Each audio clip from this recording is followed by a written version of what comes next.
Man, Roberto Luongo, I have probably one of the best Luongo stories you'll ever hear out there.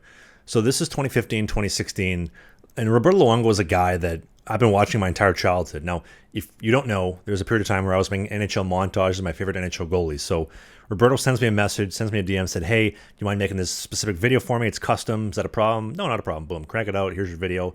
And then this is the same guy I would watch Hockey Night in Canada on growing up until like midnight. I'm in Winnipeg. He's playing in Vancouver. I'm watching until like midnight, 1 p.m., 1 a.m. because I just love watching this guy so much. So like this is just so cool, the fact that he had asked me to make a video for him. And then fast forward 2015, 2016, he's like, hey, I'm going to be in Winnipeg. Do you want some morning skate passes, some VIP passes? I was like, sure.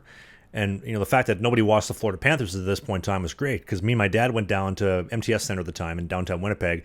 We got to watch Roberto Luongo's morning skate for an hour, watch this guy in the office and see all the details that make him so special and so great.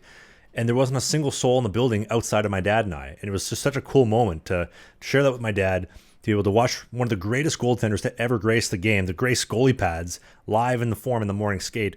And I think he might have given up like 2 shots the entire hour. I couldn't believe it. I remember making a comment to my dad, and there's a little YouTube video on my main channel about that. And I think you can hear me saying, Dad, it's been an hour. I think he's only given up 1 goal. And my dad's like, he's a darn good goalie, son. And it's true. And to top it all off, this is all cool.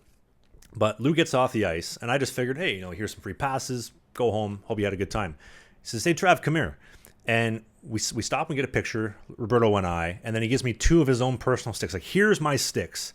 Thanks again for making the video. Thanks for your support. Have a good day. Like, what? Like, I don't have enough words to say how thankful I was for that, because that was really my coolest first experience, like, ever interact with an NHL guy, let alone one of the greatest of all times. You know what?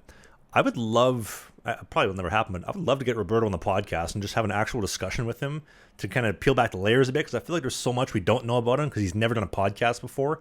But to actually get to know him on a personal basis as a man, like the guy behind the pads, not the goalie, I'd be curious. I don't think he'll ever come on the show, but I would love to know. Hey, if you enjoyed this video, hit the subscribe button. We do a new podcast every single Sunday during the season called Sling the Biscuit. It is a non-mainstream hockey podcast, so we talk about my hockey career, the minor pros, Spain, the Fed, you name it, all the stuff that you won't hear in the mainstream news. Music, pop culture, politics, a little bit. Some politics. Thanks for watching this video, and we'll see you soon.